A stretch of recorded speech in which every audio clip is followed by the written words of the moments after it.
Oh, this is about to be tense, guys. Incredibly. Since you're here tonight, though, in the name of fostering intellectual diversity in academic spaces, it would appear to me that you already recognize the importance of new perspectives. And as a young woman, seeing Justice Jackson on the Supreme Court is invigorating, truly. And on Tuesday, it baffled me that you would ask such flagrantly racist questions to this exceedingly well-qualified candidate. Your colleagues in the GOP promised a respectful and dignified hearing for Justice Jackson, and to me, you did not uphold this. So today I wanted to create a space where you might be able to challenge your own thinking, as prudent scholars often do.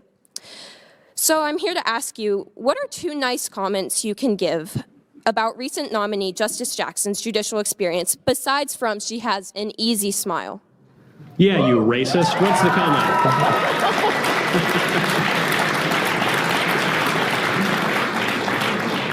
Well, let me start by thanking you for being here, and thank you for asking a substantive, important question. Thank you for engaging in a conversation. I think we all would be better off if we engage in substantive conversations. There's a lot to praise about Judge Jackson. She is very, very bright. She is very, very accomplished. Extremely. She is very talented. She has an impressive and inspiring personal story. I will say, sitting listening to her opening remarks, where she described her personal story, she described her parents' journey. You had to be dead not to be inspired by that journey. I agree. And listen, I will say more broadly, if you look at the history of our country, if you look at the history of our country on race, it is absolutely inspiring to see an African-American woman serving on the Supreme Court. I will also point out that when it comes to issues of race, I think both the press and the modern left are hypocritical on this question. That they only define someone as black, or they only define someone as Hispanic, if they agree with them ideologically. So, Clarence Thomas has been on the court for decades. Clarence Thomas is a black man. The left hates him. They despise Clarence Thomas. And I'll tell you, by the way, the treatment of Clarence Thomas on the left is markedly different than, say, Antonin Scalia. Antonin Scalia was brilliant. He and Justice Thomas were every bit as conservative. And yet, the vitriol that was heaped on Clarence Thomas. Oh my God, guys. Nasty, racist language from the left. Oh yeah. There was one magazine cover that showed Clarence Thomas as an Uncle Tom sitting at Scalia's feet. Bro, I get those comments in my comments all day long, guys. I think was racist and disgusting. And listen, I will say this as an Hispanic man. As an Hispanic man, Jorge Ramos went on television in Spanish and described me as a traitor to my race for daring. Okay, look, that says something about the view of the left, that they're telling you you have one way to view things and one way only. Yep, that's it. And if you don't, we'll demonize and attack you. Right, stay in line. So, look, and by the way, in terms of having the first African-American woman on the Supreme Court, there was an opportunity for this to happen 20 years ago. There's a judge named Janice Rogers Brown. Janice Rogers Brown was a Supreme Court justice on the California Supreme Court. George W. Bush nominated Janice Rogers Brown to the D.C. Circuit. At the beginning of his presidency, he nominated Judge Brown to the D.C. Circuit. The Democrats filibustered Judge Brown. That filibuster was led by a guy named Joe Biden. It also included people like Chuck Schumer. It included Pat Leahy, included Dianne Feinstein. We don't bring that up, though, guys. The reason they filibustered Judge Janice Rogers Brown is because she was a black woman, but she was also conservative. And they did not want her to go to the Supreme Court. And they succeeded in filibustering her. They delayed her nomination for a couple of years until it finally went through. She finally went to the D.C. Circuit. Now, everyone who was harumphing in the media that if you oppose an African-American woman who's a qualified judge, you're a racist, precisely 0 of them thought it was racist for Democrats, including Joe Biden, to filibuster Janice Rogers Brown. By the way, there was another nominee that Bush put forward, a guy named Miguel Estrada. Miguel is an incredibly qualified Supreme Court advocate. He was nominated to the D.C. Circuit as well. The Democrats filibustered him. If you read the memos that were leaked from Ted Kennedy's lawyers, here's what Ted Kennedy's lawyers said about Miguel Estrada. They said, we must stop him, quote, because he is Hispanic. That's what Ted Kennedy's lawyers said in writing. Now, I'm going to suggest to you, if you oppose somebody because of their race, right? That's that the is the default. definition of racist. It sure is. Understand what's kind of going on in this here. If you know that let's say POCs, people of color, right? These individuals are normally going to kind of side with the left and the Democrat Party. The last thing I think people on the left actually want to see is their main voting block that they literally do nothing for and that they utilize to get the vote. When they actually get into office, what ends up happening, nothing to actually benefit the community that basically put them into office. But again, another thing we're not going to talk about here, but just understand this here. The last thing they want to actually see is a POC in power coming from the other side of the aisle, because in their heads, they're like, oh no, we're about to lose our voting block. What is more racist than that? You said that my questioning of Judge Jackson was you used the term racist. Listen, racism is a horrific evil in this country. It is also an insult that the left tosses around casually. I would welcome, if you look at the questions I asked Judge Jackson, every single question I asked her concerned her record.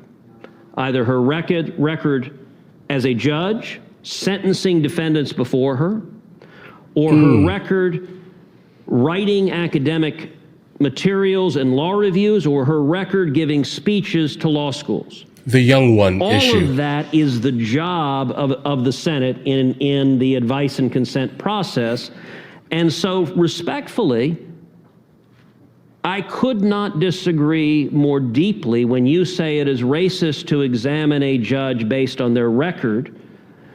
If the Democrats wanted to oppose Janice Rogers Brown because they oppose conservatives, do you think the Democrats were all sexist when they voted party line against Amy Coney Barrett? I'm willing to bet you don't, because she's not a liberal woman.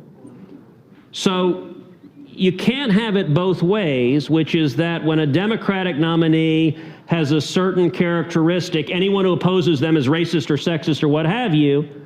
But when a Republican nominee has those characteristics, it's open season and you can go after them full force, and the left is righteous in doing so. The standard should be the same, and I'm going to suggest what the standard should be. Go ahead.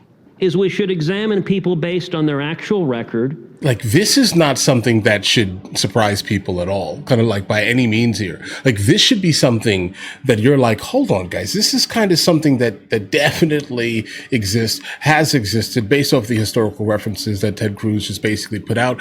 I can only give you my specific anecdotal evidence here, basically tell you my story. And then, yeah, definitely, guys, listen, I am super independent, okay? I don't allow a single party to basically sway me by any means. On certain topics, I definitely lean a little bit over here, and then on certain topics I lean a little bit over here. Guys, I've been to 140 countries, I've seen the world, and I'm bringing this out. I'm saying this specifically right now to let you guys know my view of the planet and how to deal with people has been swayed by my travel and seeing other people, right? And just understanding this moving around the world for the last 2+ decades, guys, okay? So yeah, I'm all over the place politically. I know this, right? But under no circumstance am I just going to side with people or a group of people because of the color of their skin rather than absolutely what they're saying here, okay? And again, based off of my comments, I've already been thrown away. People think that I'm some absolute crazy, right? Or something. I'm just like, dudes, I'm going to say what is completely rooted in common sense, Okay. And my ability to critically think about the situation and scenario. I don't care about the color of your skin at all. That's just not a thing that I do. I don't understand why people still do this, but listen, people are going to be people. All right. Like, let's just be completely honest. Just because you don't agree with them or their statements, stop calling them racist, because that word is loaded. And I'm going to be honest here. It doesn't really mean much anymore in 2026 here because of how consistently the extreme left is utilizing it for everyone that they just do not agree with politically. Right? Like, if you have a thought on a topic, then all of a sudden you're all of these things here, unless you have my skin tone, where now apparently I'm not any of the same things, even though I'm basically saying the same exact things. Okay? Listen, guys, stereotypes are weird. Stereotypes came from somewhere, if that makes any sense here. Now, is it every single person that does certain things? No, guys, everyone is an individual. Some people are definitely being bombarded or inundated with groupthink mentality. That's the reality out here, guys. You don't really care what they're saying because they're basically not saying anything. If you leave it up, no, I'm not. Nope, don't get canceled today. Because there are some people who I'm just like, bro, look at the decisions they made in their life, and you're going to allow them to choose how the country goes? Why? Why? This is why we don't allow felons to vote, guys. There are reasons for that.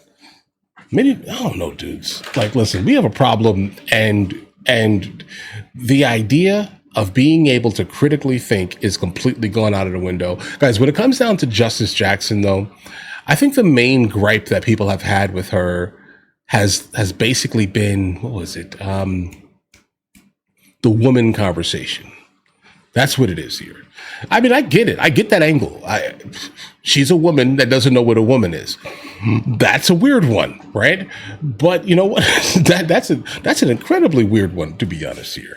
But yeah, that's her. That's what socially and politically people are crucifying her for. How are you going to be a Supreme Court judge and you can't even define a woman? Yeah, I get it. This, the backstory, all the accolades, everything that she's gone through. I'm generally not someone who cares about anyone's backstory. I care about what you're doing now and what you have the ability to kind of do for the country. I'm sure you have seen these singing competitions where they show like this ridiculous backstory, and I'm like, yeah, I don't care about none of that. All I care about is your talent. If you have none, I'm not going to allow your story to basically, I don't know, adjust my opinion of your voice. If you can sing, you can sing. I don't care about the backstory. Keep that, right? There are some people who really like the backstory and will invest in someone pretty much based off of their backstory. I don't care. All right. What do you have the ability to deliver right now? Justice Jackson has definitely done a lot. She belongs where she is. But the only problem that I specifically have is the fact that she has no idea what a woman is, and she's a woman. So I don't know what kind of game we're playing here. This is entirely to 2026 Western country for me, bro. But either way, listen, you guys have an absolutely amazing day. If you guys are new here, please like and subscribe. In the meantime, I'll go ahead and catch you guys later.